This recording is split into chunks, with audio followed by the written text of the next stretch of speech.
7:28. ¿Qué va a pasar el 27 de abril? Todo el país tiene en la cabeza hoy por hoy la fecha. Termina el aislamiento obligatorio preventivo decretado por el gobierno nacional y aunque se sabe que mucho dependerá de lo que ocurra durante el transcurso de esta semana y el comportamiento que tenga la enfermedad en nuestro país, pues ya se habla, por lo menos por parte del gobierno nacional, de un aislamiento inteligente, colaborativo y productivo. ¿Qué implica eso en la práctica? ¿Cuáles serán los sectores que de una u otra manera entrarán de forma gradual a trabajar? Pues vamos a hablar de ese tema. Jorge Bedoya, quien es el presidente de la SAC, la Sociedad de Agricultores de Colombia, uno de los más importantes gremios de nuestro país, y con él queremos analizar esta propuesta del gobierno nacional. ¿Qué tal, doctor Bedoya? Buenos días, un gusto tenerlo. Diego, buenos días. Saludo muy especial para usted, para Mónica y para toda la audiencia.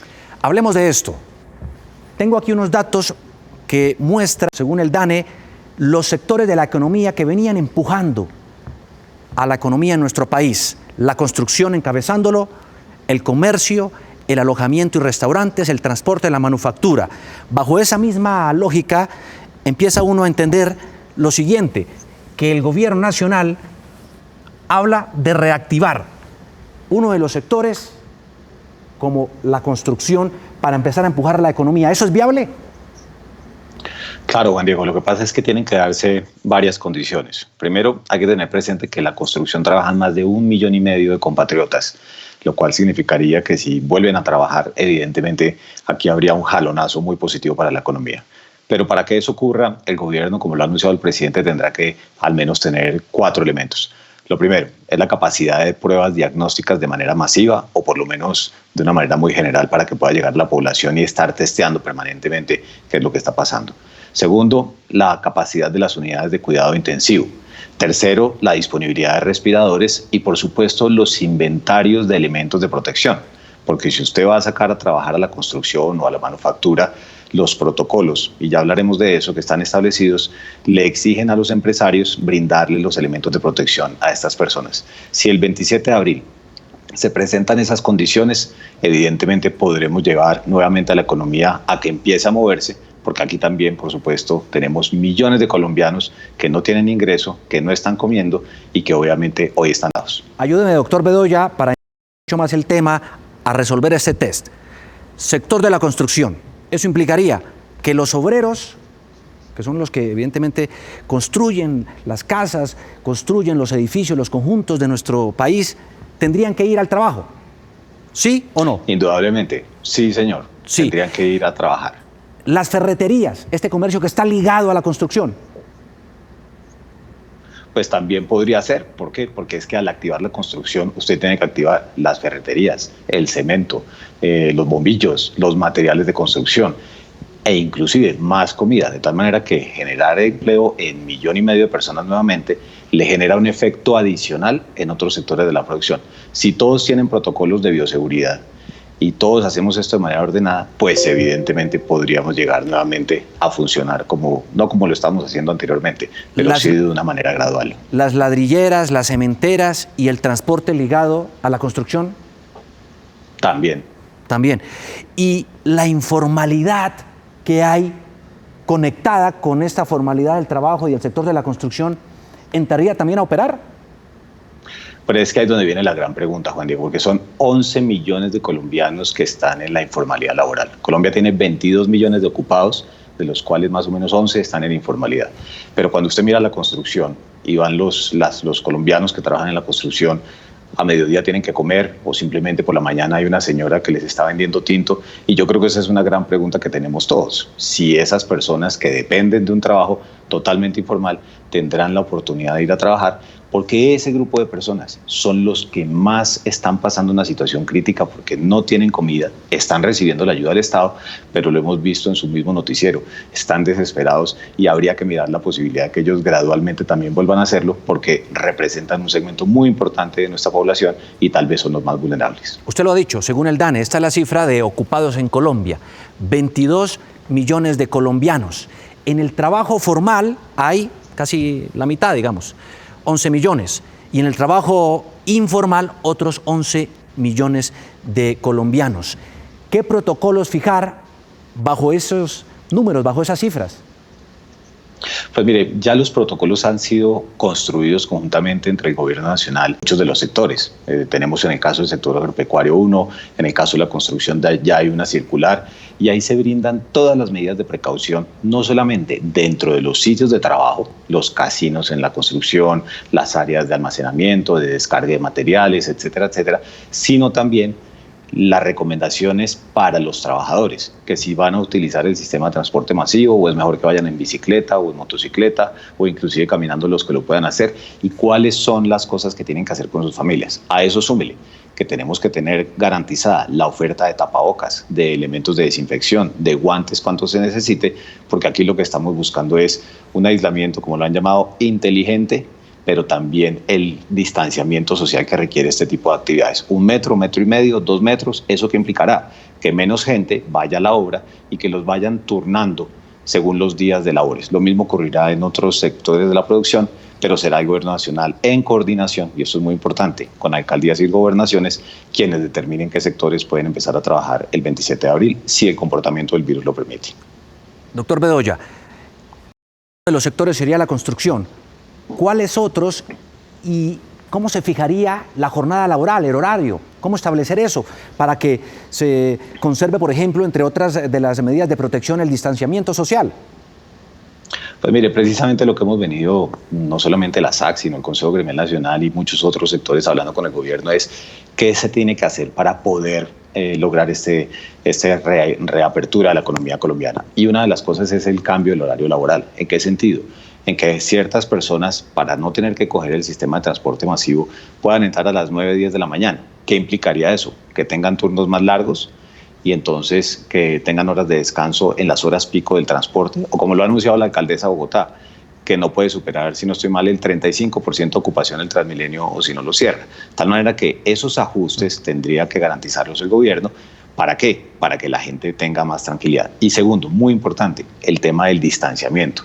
En algunos de los protocolos establecen distancias de 1,5 metros o de 2 metros, pero siempre utilizando el tapabocas. Esto, por supuesto, minimiza las posibilidades de contagio y eso también contribuiría. ¿Qué es relevante en este sentido? Más allá del protocolo, la forma en que el trabajador y el empleador se tomen muy en serio del mismo, y segundo, que el gobierno nacional garantice que hay oferta de los elementos de protección que le mencioné anteriormente. Lo hemos venido diciendo y recalcando, eso es clave, pero déjeme decirle esto, hoy la ley laboral permite que un grupo de trabajadores pudiera entrar a las 6 de la mañana y salir a las, 2 o 3 de la tarde, o entrar más tarde a las 2 y salir en la noche. ¿Hoy la ley laboral permite eso?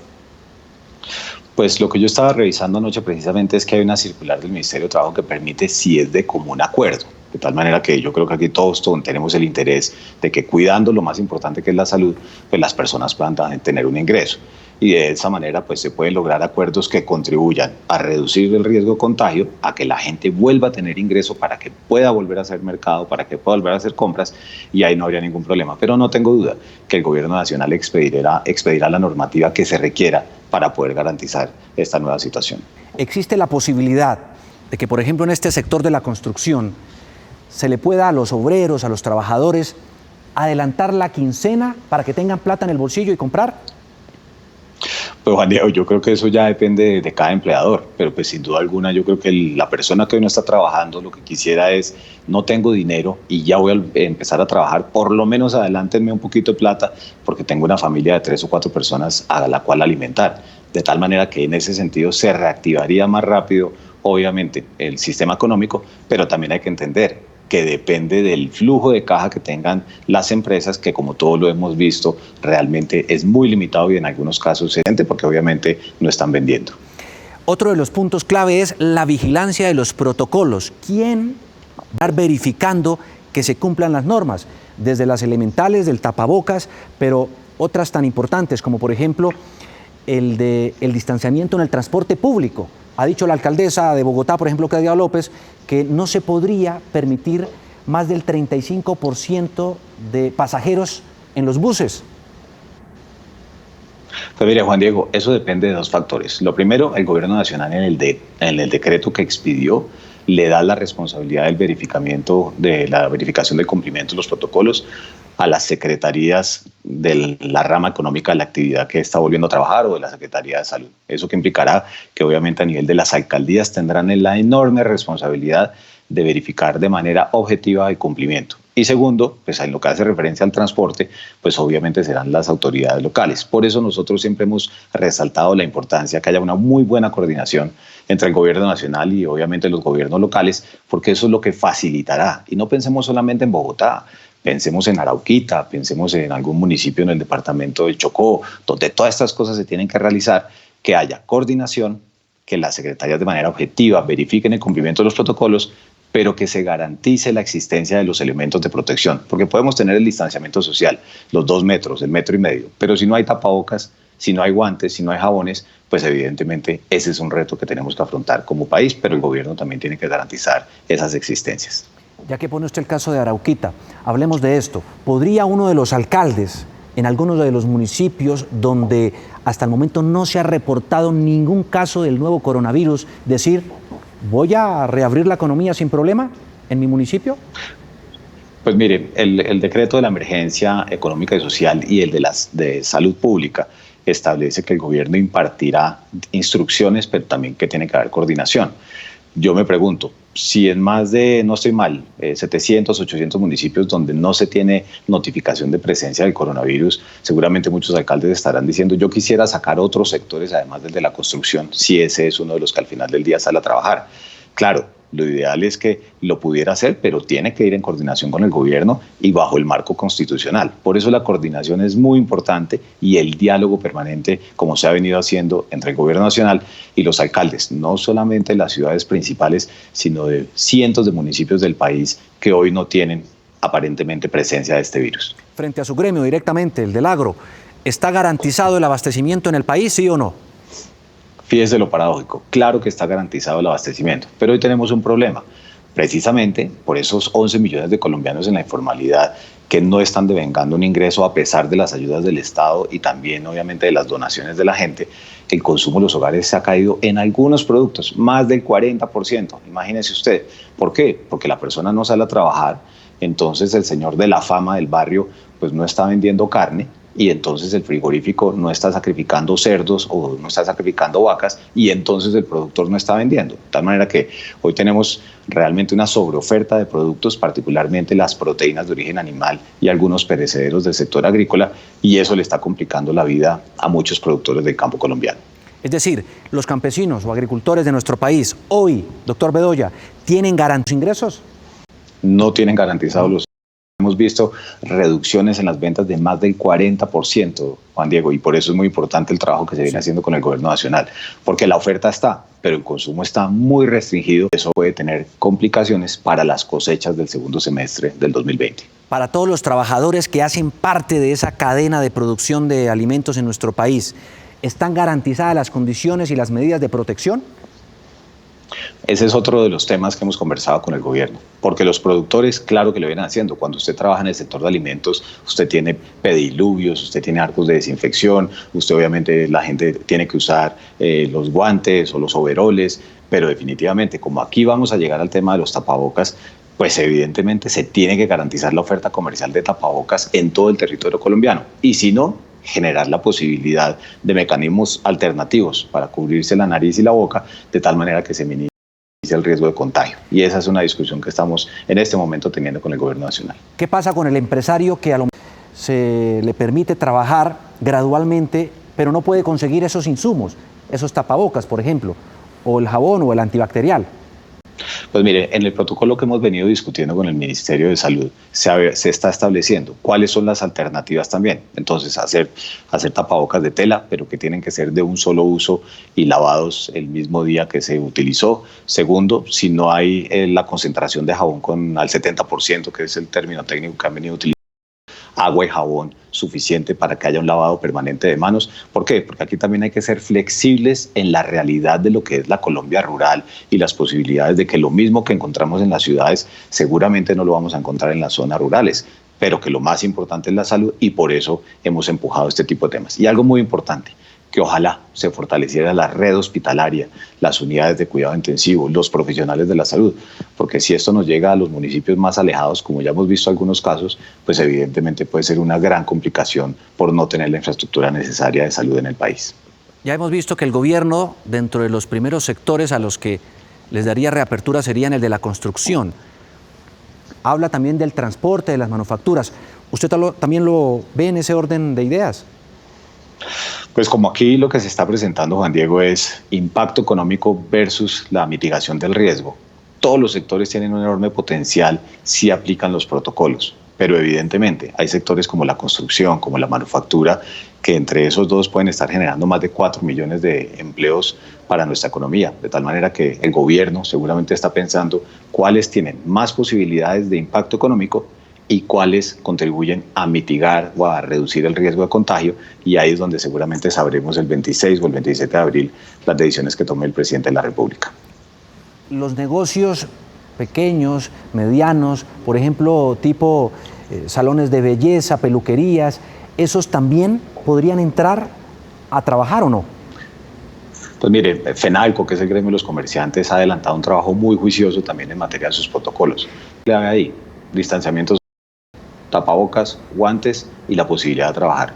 El gobierno viene haciendo un ejercicio muy juicioso, sector por sector, evaluando cuáles podrían llegar a trabajar. Yo creo que usted y yo compartimos el deseo de que ojalá todos pudieran volver a hacerlo, pero definitivamente esto hay que hacerlo gradual. ¿Por qué? Porque en esos sectores de las peluquerías, peluquerías yo no utilizo, pero en el caso de los restaurantes, de algunos almacenes de ropa y demás, pues es mucho el empleo que se genera y ojalá todos pudieran volver a trabajar, pero tiene que ser gradual y en la medida en que los otros sectores den el ejemplo, seguramente los otros también podrán volver a hacerlo. Hay un indicador de la economía clave desde el punto de vista de lo práctico y de lo que ocurre realmente en las calles, es el de los corrientazos, el corrientazo. Este tipo de establecimientos y de negocios tendrían la posibilidad de entrar también a operar. Yo creo que sí, pero hay dos premisas que se deberían cumplir. Lo primero, insisto, el tema del distanciamiento social y las herramientas de protección de quien está en la cocina, de los meseros. Eso obligaría al corrientazo a que en vez de tener 6, 7 mesas, entonces seguramente va a tener la mitad, o si tiene 15 va a tener 8 o 7, qué sé yo, para que haya el 1,5 metros, 2 metros. Pero segundo, la confianza del consumidor acercarse nuevamente a un restaurante donde puede tener una prevención, una precaución normal, pues porque estamos ante la posibilidad de un contagio, pero si se conservan los protocolos de salud y se generan estas condiciones, esa llave entre lo que haga el dueño del corrientazo, pero también lo que haga el comensal, la persona que va a ir a comer, pues evidentemente podría llegar a materializarse. Menos riesgo de contraer el virus y mayor impacto en la economía. Bajo esa filosofía, bajo esa premisa, el gobierno nacional quiere empezar a explorar esta posibilidad de dar reapertura gradual a la economía del país. Todo eso, doctor Bedoya, sin duda dependerá de una sola cosa. Lo que ocurra en esta fase, en esta semana, es decisiva para cualquier decisión que pueda adoptar el gobierno después del 27 de abril, sí. ¿Cierto? Indudablemente, aquí lo que hay que ver es el comportamiento del virus, confiar y apoyar al gobierno nacional en esa discusión. Lo ha venido haciendo muy juiciosamente con el apoyo de paneles científicos, de todas las herramientas y obviamente buscando acelerar en coordinación con los alcaldes el fortalecimiento de la red hospitalaria y de los elementos de protección para los médicos, por supuesto, pero también para el resto de los colombianos. Así que hay que confiar en el gobierno, está siendo transparente, un diálogo permanente con la comunidad y esperar a ver qué pasa de aquí al 26, pero aprovechar esa semana, Juan Diego, para preparar más estos protocolos, para concientizarnos más en las casas, de tal manera que podamos retomar nuestras actividades de manera gradual, pero con la tranquilidad de que no nos vamos a contagiar. E indiscutiblemente la autoprotección. Es Jorge Bedoya, el presidente de la SAC, de la Sociedad de Agricultores de Colombia, a esta hora de la mañana aquí analizando estos importantes temas. Manos a la poscuarentena. ¿Qué puede pasar el próximo 27 de abril? Bueno, amanecerá y veremos. Doctor Bedoya, muchísimas gracias por estar con nosotros. Juan Diego, muchas gracias. Un feliz día.